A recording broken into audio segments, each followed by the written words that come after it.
tell me your experience in prison? I served 24 years in the California prison system, and while I was inside prison, I did a number of jobs. Everything from working in the kitchen, to working on the yard, to work in the scullery, to working as a porter, to working as a hospital janitor. I did a number of jobs while I was incarcerated for 24 years. They tell the public that a person that's incarcerated has the right to say no, but that's not the truth. If a person says no, then they will receive a 115 or a 128, which is the equivalent of a modern day whip. So here in America, like in the California prison system, slavery never ended. If you don't want to do the job, they make it difficult for you to get in your cell or for you to get around inside of the prison or get the smallest things accomplished. That is a form of torture.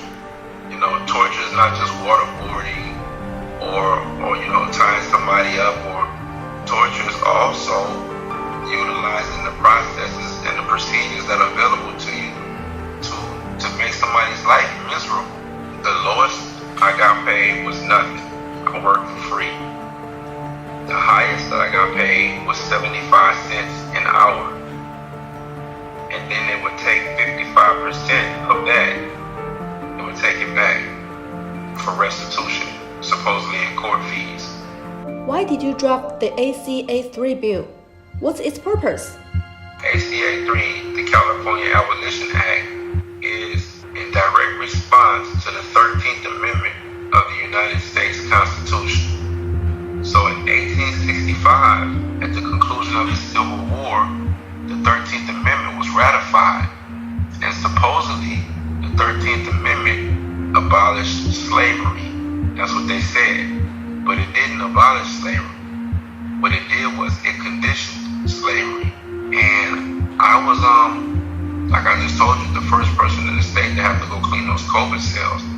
They told me that if I didn't come to work, I would receive a 115 or a disciplinary report. And I was scheduled to go to the Board of Parole hearings because I was a lifer person. I had life in prison. That's what I was sentenced to. And so, in order to get out, I had to appear before the Board of Parole hearings. And you cannot have any disciplinary infractions in order to get out for at least 5 years for them to even consider letting you out. So I couldn't afford to receive that. So when he threatened me with it, all I could do was report to work. And eventually I did catch COVID, and I almost died. But I remember going back and I told my wife, like, baby, I don't want to die doing this job. And I want to appeal it. She was like, well, can't you appeal it? I said, I can, but even if I appeal it, the Constitution is going to support their argument and they're going to win. She said, well, let's change the Constitution. I wrote the amendment, or the language that will become the amendment. She took it to the Capitol to then Assembly Member Sidney Kamlager, who is now Senator Sidney Kamlager, and she authored the bill. And so it became a real thing. And we passed through the California Assembly unanimously, 59-0. We passed through the Senate Public Safety Committee unanimously, through the Senate Elections Committee unanimously, through the Appropriations unanimously. And then when we went to the Senate floor vote, for the last vote before we go to the board, white supremacy reared its ugly head. And these two politicians in particular, Glazer and Dodd, they began a campaign of fear-mongering and trying to steal the narrative about what the bill is about. And so they started telling these stories about the bill was being put forward to make life easy on people who are incarcerated, easy on criminals and easy on prisoners, and disregard the rights of victims. They said that this wasn't about ending slavery, this was just about getting money to prisoners. And so they lied, and they began to change the narrative, but still, the will of the people to end slavery in California is strong, so the other senators were willing to vote on behalf of the bill. But when the vote was supposed to take place, they like prolonged them until they ran out of time. So ultimately, it didn't even get voted on. They denied the people the voice, an opportunity to vote on this critical and historical issue. And I feel in 2024 it's really going to cost them, because now we're going to return more educated, more agitated, more concentrated and dedicated to ending slavery once and for all.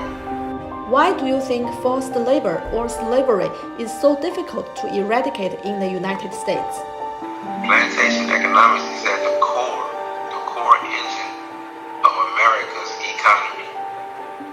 You know, you have so many of these mainstream companies and organizations that benefit from captive labor, from prison labor.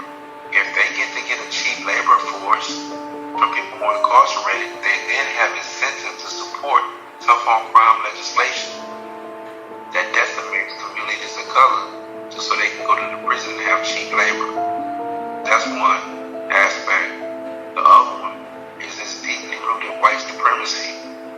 And, you know, over here in America, there's been this movement to stomp out the vestiges of white supremacy. They've torn down street signs, they've taken down statues. But aside from the street signs and the statues, we have to make sure that we get the statutes. I look at the news and I hear the reports about, other countries and their penal systems, or the things that are said about China and other places in the world. And America is supposed to be the light of the world, but it's hypocritical, it's hypocrisy. Because here we have slavery that's been taking place and has never ended.